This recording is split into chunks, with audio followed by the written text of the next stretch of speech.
Have you ever been following a recipe, everything's going great, and then bam, you hit a word like sauté, braise, or poach, and you just stop? We've all been there. Well, today, we are going to pull back the curtain on all these confusing terms. We're going to make your time in the kitchen easier, way more creative, and honestly, a lot more fun. All right, let's get into it. Right? This is exactly the kind of thing that can make you second-guess yourself. You see a list of words that look and sound super similar, and you start thinking, oh man, am I going to ruin this entire meal if I pick the wrong one? The good news is, it's so much simpler than it looks, and we're about to crack the code. And here it is. This is the big aha moment. You see, pretty much every single cooking method out there falls into one of just two families: moist heat or dry heat. That's it. Once you get this, everything else just clicks into place. Moist heat means cooking with water or steam. Dry heat means using hot air or fat. This is the key. Okay, so let's kick things off with the moist feet family.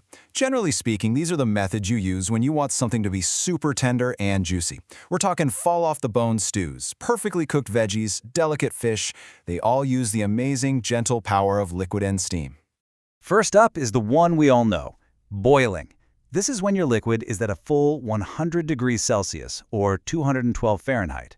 The telltale sign is those big, rolling bubbles that are constantly breaking the surface. It's perfect for things like pasta, but you gotta be careful, because that intensity can be a little too rough on more delicate foods. Now, if you just turn that heat down a little bit, you get simmering. This is the absolute sweet spot for things that need to cook for a while, like soups, stews, or beans. What you're looking for here are small, gentle bubbles coming up, but they don't really break the surface. It's that perfect low and slow vibe. And if we dial it back even more, we get to poaching. This is the most gentle method of all. The heat is so low that the surface of the water just kind of shivers. You won't see any real bubbles breaking the surface. This is what you want for super delicate foods like Eggs Benedict or a beautiful piece of salmon. So here it is, all laid out. It's really just a spectrum based on temperature and how the water is behaving. Boiling is a full-on rolling boil. Simmering has those lazy, small bubbles. And poaching has no bubbles at all, just that little shimmer. If you can spot these three, you've basically mastered cooking in a pot. Now, braising is really cool because it's kind of like a two-for-one deal. You actually start with dry heat. You sear your meat to get that awesome color and flavor. Then you switch to moist heat. You add a bit of liquid, pop a lid on it, and let it cook low and slow. The result? Incredibly tender food. Blanching is all about speed. Think of it as a super quick dip in boiling water. We're not trying to cook the food all the way through here. It's just a prep step. It's amazing for getting veggies ready for the freezer, and it's also the secret trick to making the skins on tomatoes or almonds just slide right off. So easy. Steaming is another awesome moist heat method, but this time the food doesn't touch the water. It's cooked by the steam itself, and you've got options. You can use a classic steamer basket, cook your food in a little parchment packet, that's called en papillote, or even just use a pot with a really tight lid to trap all that steam inside. And hey, here's a fun fact that might blow your mind. Your microwave, it's a moist heat machine. The way it works is by making the water molecules inside the food vibrate like crazy, which creates heat and cooks it from the inside out. So yeah, even though it's not steaming, it definitely belongs in the moist heat family. Who knew? All right, time to switch gears. Let's talk about the other side of the coin, the dry heat family. If moist heat is all about making things tender, dry heat is where we get browning, caramelization, and all those amazing crispy textures. This is where the deep, roasted flavor lives. Roasting is your quintessential dry heat method. You've got food in the oven, uncovered, just letting that hot, dry air work its magic. Here's a pro tip.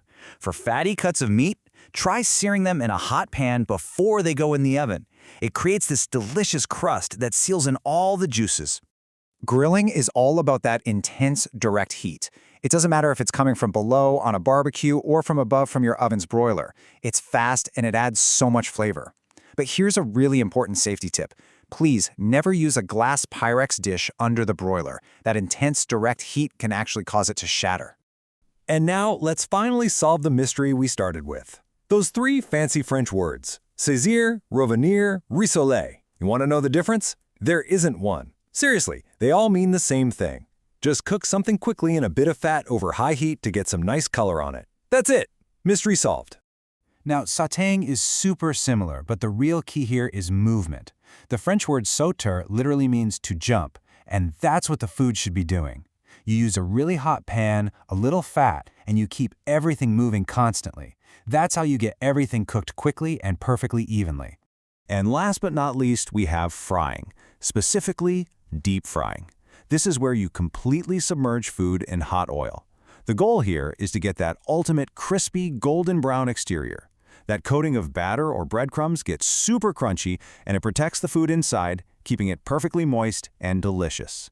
So, what's the big takeaway from all of this? Well, we've taken all these words that sound intimidating and sorted them into two simple groups. You now have a mental roadmap to understand what a recipe is asking you to do. You can walk into your kitchen and cook with total confidence.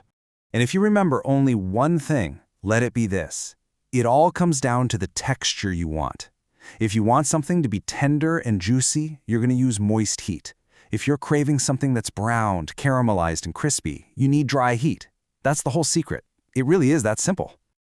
So you're now armed with the fundamental principles of cooking. You can look at any ingredient, a tough cut of meat, a delicate piece of fish, a bright vegetable, and know exactly how to get the result you're dreaming of. The only question left is, what amazing dish are you going to try first?